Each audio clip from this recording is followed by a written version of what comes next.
Hello, my name is Susanna Thede, and I'm going to set up the screen sharing now so we can get started. So there we are. The paper I'm going to present today is titled Tariff, Overhang and Aid, Theory and Empirics. This is the brief disposition on my talk, and I'll in particular hinge on our main contribution, the model. Most of world trade today takes place under WTO and former GATT regulations. It may be surprising that what we're actually negotiating are tariff bounds, tariff ceilings, so max tariff levels. And often countries are using applied tariffs that are lower than those max levels. And this gives rise to what we call a tariff overhang or tariff water. So more specifically, the tariff overhang is the percentage point difference between the tariff bound rate and the applied tariff rate. And developing countries are overrepresented in the use of tariff overhangs. They also use large tariff overhangs. In this paper, we're providing a model where we are showing that the use of tariff overhang and its level can be explained in an aid for trade game where the North is providing aid for market access in the South. Previous literature comes in different strands, and the first one here is Lahiri and co-authors. They're also driving a market access story between aid and donors that want to favor those countries that open up their markets, but they're looking at the applied tariffs. And I want to emphasize here that our contribution is hinging on the existence of the actual tariff hang. And we also see this working through in the empirics. There is a strand of literature that explains why we're negotiating tariff ceilings. And starting off with Horn and co-authors, what they show is that since we have contracting costs in the multilateral trade negotiation setup, and we are uncertain about future events, the tariff ceiling can give governments flexibility to keep down tariffs today and thereby generate more welfare, but also the chance to respond in case there are economic shocks in the future. Bagwell and co-authors, they are showing that the tariff ceiling hinges on two aspects. So one part of the story is that there will be a terms of trade incentive for protection. So when tariffs are used, that will manipulate terms of trade to the benefit of that country at the expense of other countries. And in order to limit this type of manipulation, the tariff ceiling is set. But on the other hand, there are also special interests that are lobbying for protection, and they can then be adhered to via the applied tariff rate.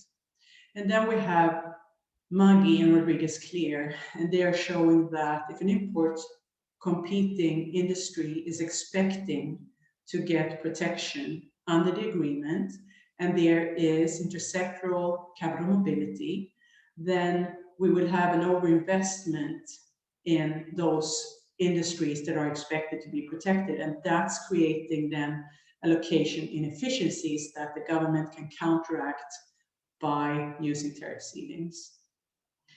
And then we have the contribution by Beshkar and co-authors.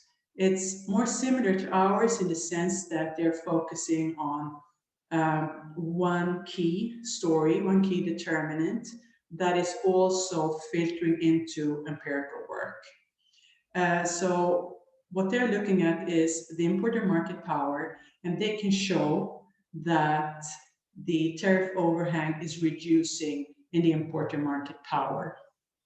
Their setup, their type of story is similar to the one coming from Bagwell and co-authors when it comes to the determination of the tariff ceiling. The higher applied rates with higher importer market power here is due to that in those cases, the national welfare maximization will lead to the use of tariffs. So we're setting up a simple framework focusing on key elements that are driving the predictions. And we have a north that's exporting to the south. The south can set up an import tariff. The north can give aid to the south. We have well-behaved welfare functions, and there is a positive allocative effect of aid. We also have an optimum tariff on part of the south that's larger than 0. And this means that the joint welfare maximizing tariff rate is below the optimum tariff rate for the south. So this is basically the negative spillover on the north that's working through there.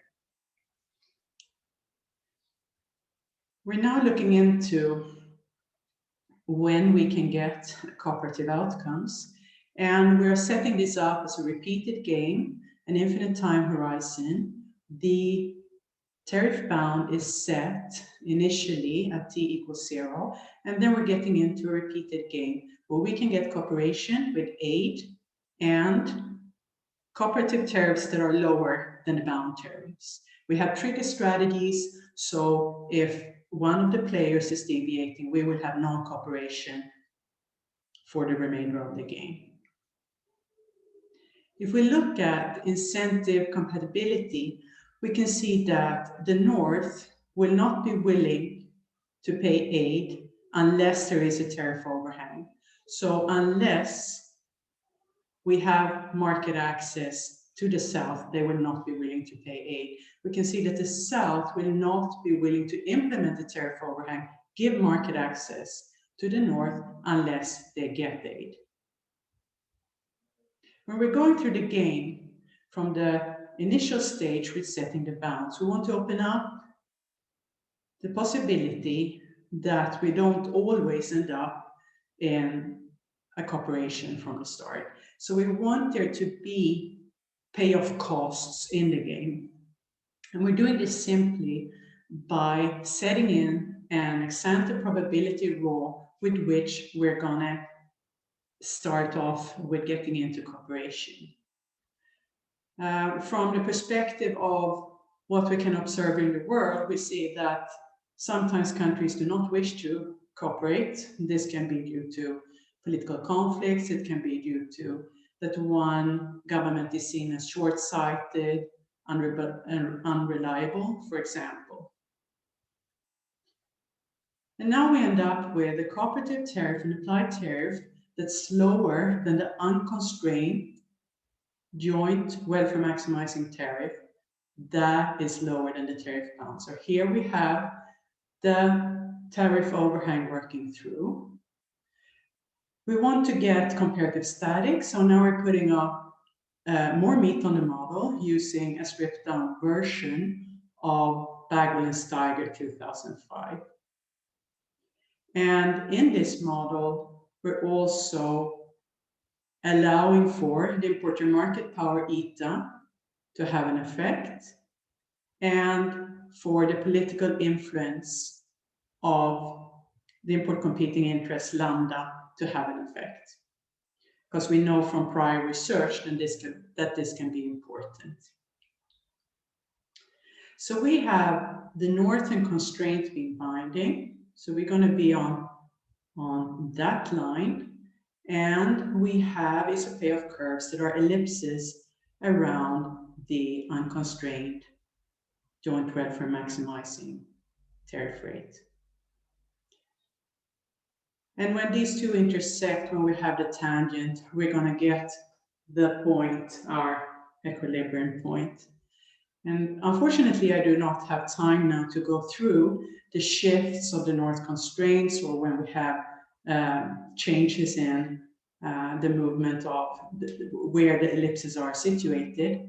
But I'll give you the implications that we get out from this. In doing this analysis, we need to take account of the timing in the game. So we have the tariff bounds set ex ante. And then when those are determined, the agreement is in place, the cooperative tariffs are set.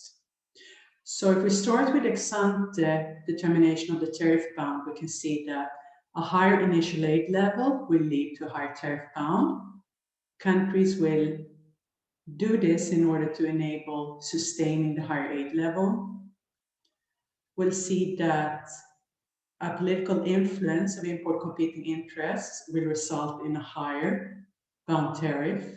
And we also see that the importer market power has an effect on the bound tariff, though we cannot sign it based on theory alone. Moving over to what happens ex post in the determination of the cooperative tariff, we can see that first of all, the cooperative tariff is increasing in the bound tariff, and it's doing that with less than 1-to-1. So it means that when the bound tariff is increasing, we also get a larger tariff overhang. When the aid is increasing, we get a lower cooperative tariff. That's the aid for trade in the model. And we see that when we have a stronger importer market power, that's resulting in a higher cooperative tariff. This is also then directly aligned with what we see from Beshkar et al. Prior evidence. If we look at political influence of import competing interests, that doesn't affect the cooperative tariff in our model. It does affect the bound tariff, and the bound tariff is gonna increase the cooperative tariff. So it has an indirect effect.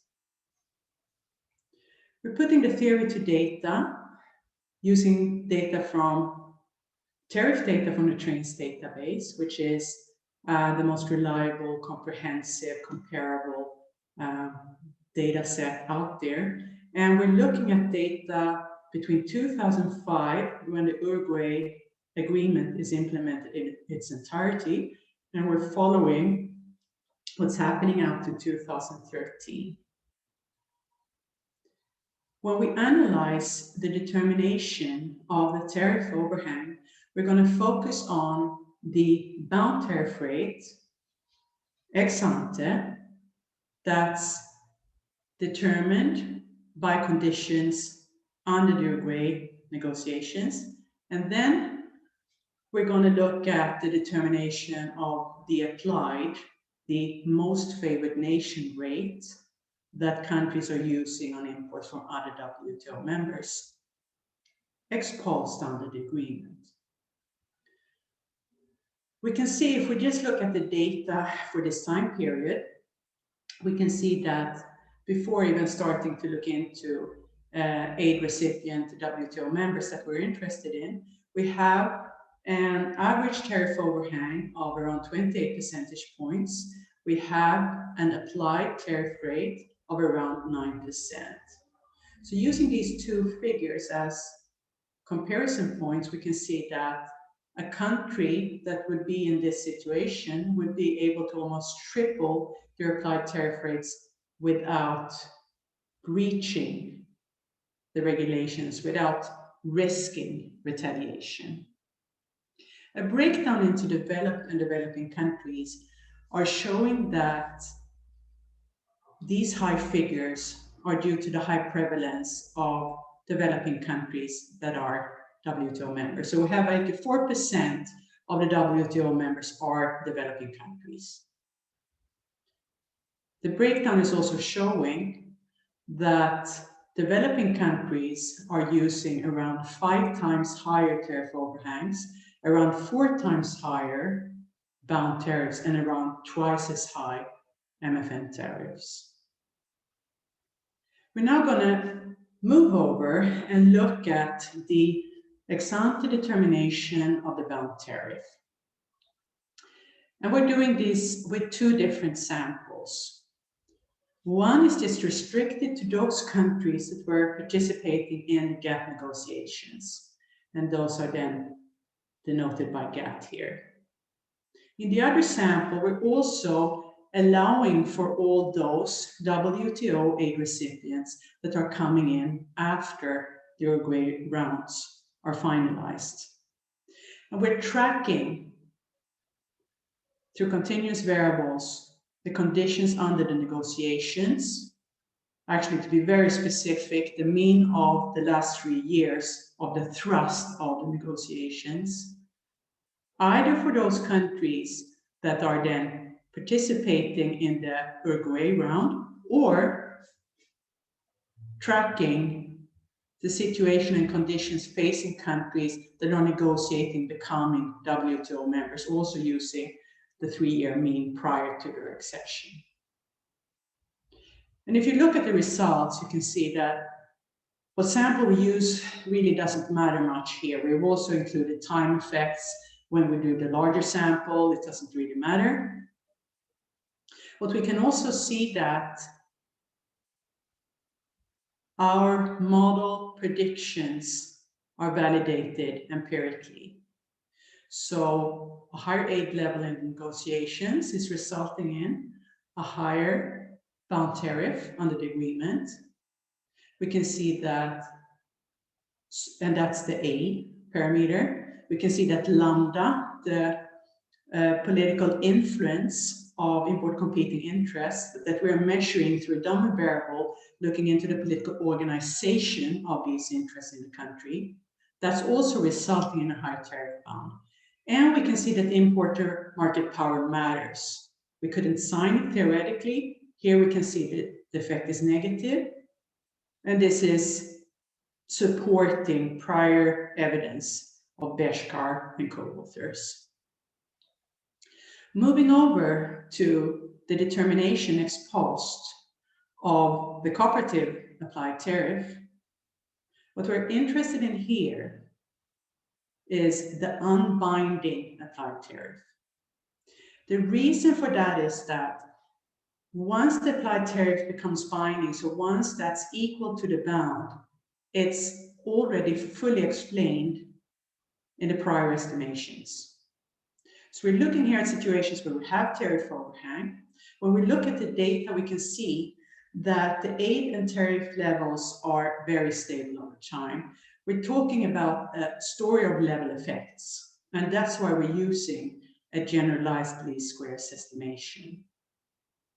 To be more specific, what we're doing is that we're dividing this 9-year period into 3 periods. We're taking 3-year averages during those periods. And those periods are roughly corresponding to replenishment programming periods used by the World Bank in programming aid. That's important because aid is a central determinant here. So we're keeping to how that is determined. We also know that the World Bank stands for around 50% of all aid, and we know that many other donors are looking to their programming for guidance. Here we're in a situation where the cooperative tariff is only restricted by the higher bound. And this means that it's determined simultaneously with other parameters, and I'm in particular thinking about the aid parameter. So other parameters can be endogenous here. And for that reason, we have used an instrumental variable method as well in the 2 last columns. When we do a Sargan-Hansen test, we can see that that's validating our IB estimation. So that's the one we want to use to analyze our results. And again, what we see here is that we get strong support of our model predictions. If we start off with a tariff bound, we can see that that's increasing the cooperative tariff, and it's doing so by less than a 1-to-1 relationship. So this is exactly the predictions we got from our model. We can see that a higher aid level is resulting in more market access. We can see that the higher importer market power is resulting in a higher applied tariff as well, just as in Veshkar and co-authors. So in this paper, we have provided an aid for trade model. We have shown that this is hinging on that the North is using aid to open up the Southern market. We have shown that the existence of tariff overhang is central. So let me just point this out a little bit more again. If we would look at the binding applied tariff rate, then that would be determined by the ex ante estimation results, as I said before. That means that we would not have a market access story running through, but the positive effect of aid on the tariff. So this is the existence of tariff overhang is central here. And we see when we have worked through this theoretically and empirically that we're getting strong evidence throughout. We also see that that is when we control for other variables that we know are central for the determination of tariff overhang. And let me also say that we have a revised working paper out now in the freight series, which you're very welcome to look into. Comments are also welcome, and you can contact me by email if you want to say more. And now I'm just going to end off the recording as well. So thank you very much for your attention.